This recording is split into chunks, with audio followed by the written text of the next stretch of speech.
Welcome to the StockMentor.com studios. I am your stock mentor, Brian Johnson, and a happy Father's Day to everyone. It is Sunday morning. We are going to be out and about today, so I'm going to get my videos done a little bit earlier than I normally do, by an hour or two. We are going to a place called Custer State Game Lodge here. So if you guys are curious as to what the area looks like around where I live, Google that. Google map it. Take a look and you'll see. There's bighorn sheep, bison, all kinds of fun stuff up there in the at the game lodge. It's a Custer State Park, and the game lodge itself is a really, really neat historical place. All right, so into the markets for the new week. Now we are getting kind of mixed messages here. It's very common over a weekend. That's why I love Mondays, to give me kind of an idea of direction. But it's the same thing as we've always been doing, and that is we're going to continue to watch our levels of support and resistance. And once those are broken, those are going to be where we're going to take our trades. From a 60-minute scale, the 10-500 area is a decent place to look to get long. And it looks like we've got some free running room up to, I think there's a little bit of light resistance at 10-600, and then the more major resistance at 10-700. So breaks up and over 10-500 could take us even a little bit higher. Below us, it's really this 10-300, I'm going to say, 10-275-ish area. That's going to get us below this blue line and below these moving averages here. I think that's going to be your first real good place to look to take a short. So if you're going to trade this week, I recommend that you initially start out by looking at things on a smaller time scale, such as a 30-minute, 60-minute type of a time scale. Maybe look for some intraday trades, and if the market stays trending, then stay with it into the following day. But from the daily, you can see we are a bit stretched. So I would be more, let's say I would be a little bit more apt to stick with a short position overnight than I would a long position overnight, just based on the fact that we are a little bit stretched up here, are looking for a pullback of some sort.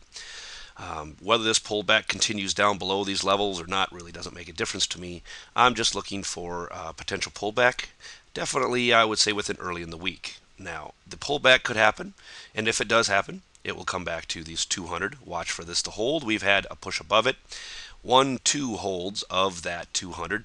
Tests and holds, and now if we go back down, I would fully expect us to stop there as well. So be watching that area on the way back down.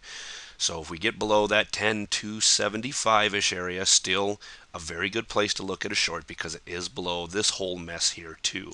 Above us, got to be the 10-600 level, and that is the 50-day moving average. Next heavier level is, of course, the 10-700 that we saw on a 60-minute time frame, but from a daily time frame, definitely 10-600, giving us some overhead resistance. NASDAQ on a 60-minute holding this blue line. Gave you guys a new line this week to look at. This is it. You can see it trailing this blue line. It's going to want to hold that. And that makes sense based on the fact that if we get above this 10.25, we've got a little room to run up there. So we'll see if it holds the 20 and holds this blue line heading into Monday. And the daily, though, look where it's at. This is where it's going to get tough. Do you see on the 60-minute, it's still in a nice little uptrend, still looking bullish. But on a daily, yeah, we're at some pretty tough overhead resistance here, and that is the 50-day moving average. Okay, so let's see if we can hold up here for the bears. If we start back down, watch this 1890-ish area. That's my first area for a short position on the NASDAQ. I think there's a pullback in the works if we get back below that area. From a weekly time frame, you can see us up and above the 20-week. So what do? When we break these major levels, I always give the bears a shot to at least get back below it. This might be all we need for a pullback from this drop. Now we're kind of pulling back. This might be all we need. So by the end of the week, we might finish around in here. Maybe we go up, come back down by the end of the week. I'm not really sure. But I would tell you that it would not be too surprising to see maybe one more week to the upside when it's all said and done with. Keep in mind, these are weekly candles. We will not have a better picture of this until Thursday or Friday. SPX on a 60-minute also doing the same thing the other ones are doing. It's holding this nice blue line here, but we're looking at pops above 1121-ish or so. Gets above that, 1130 to 1140 is definitely the range above it, and that could be a good play for 10 to 20 points on the SPX. Below us, 1110 and then 1100. We have a lot of resistance on the way up. We've got just as much on the way back down. In the terms of support now, we got the 20, we got the blue, we got the 200, we got the 50, all converging in and around this 10 point area between 1100 and 1110-ish. From a daily standpoint, you can also see us up and over the 200, holding once, holding twice. This is the third time. Going back up and looking at the 1130 over the 1121 area. This is why. I want to see if this blue line is still valid. It has been a very, very strong line for me for months and months and months, and I'm going to see if it continues to be into the future, and the only way to find out is to see if a test of this actually holds this next time. Watch that closely. And then 1140 above it, of course, being the 50-day moving average. SPX on a weekly also coming back up.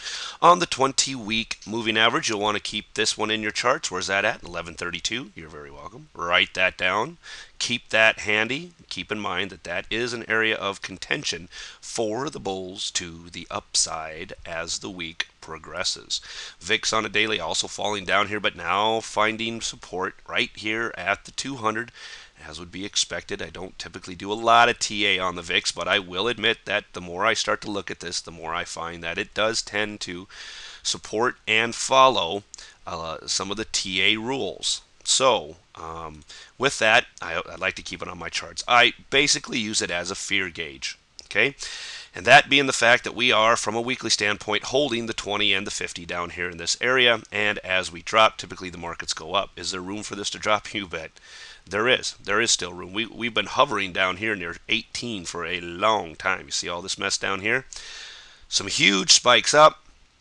Now it's starting to bleed out again. Now, whether or not this will turn this week kind of depends on what we see in the market and the market conditions. Keep your eyes on this. If the VIX turns around and starts to head up, that might be the pullback in the markets that I was mentioning earlier in the video. Apple on a 60 just continues to be strong, stuck within this range, so your short is below a 270, back to the 267.50.